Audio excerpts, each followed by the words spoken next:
আল্লাহ ইয়া সাহাবী সাবধান, আল্লাহকে ভয় করো। আমার সাহাবীদেরকে মোবারকবাদ জানাচ্ছি।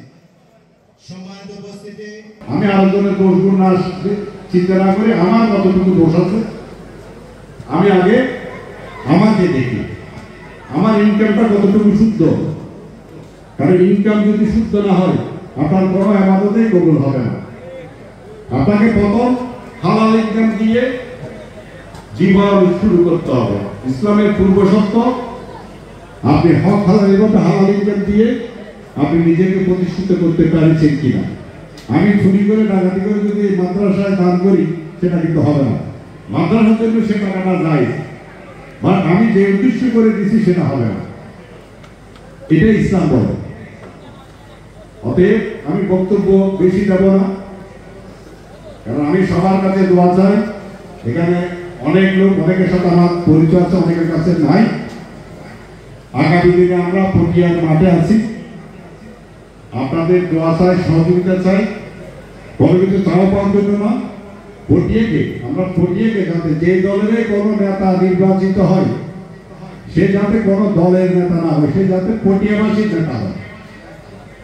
আপনারা ইতিমধ্যে দেখেছেন যারা অতীতে যারা 16 বছর বসুন্ধরা ডায়াপেন্ট এখন আরো উন্নত। এই hot air through top sheet দ্রুত শোষণ করে সোনামণিকে দেয় কোমল অনুভূতি। যারা সরকার প্রতিষ্ঠিত হয়েছিল এখানে অনেকে আছে, তারা হয়তো ওই দলে ছিল কিন্তু সমাজে কোনো অন্যায় করে নাই। এরকম লোক আছে না আমাদের সমাজে?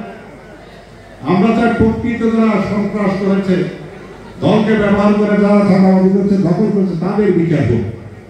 আমরা চাই না সমাজের কোন সম্মানিত লোক মব জাস্টিসের মাধ্যমে অপমানিত হোক।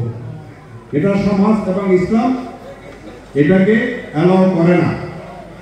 ইসলাম ধৈর্যের ধর্ম, ইসলাম সহিষ্ণুতার ধর্ম, ইসলাম হচ্ছে সব ধর্মের লোকদেরকে নিয়ে বসবাস করার ধর্ম।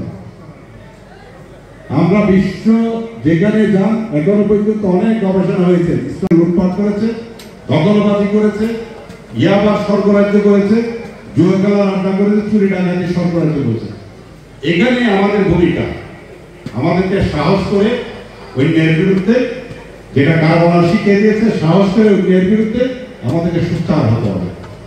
বিশেষ করে আমাদের ছেলেমেয়েরা যারা নিজের তাজা রক্ত দিয়ে আমাদের নেতা কর্মীরা, আমাদের জনগণ, আমাদের শ্রমিক জনতা যে নতুন বাংলাদেশ দিয়েছে, সেই নতুন বাংলাদেশে আমাদেরকে ঐক্যবদ্ধ থেকে অন্যের বিরুদ্ধে সবসময় জেহাদ ঘোষণা করতে হবে।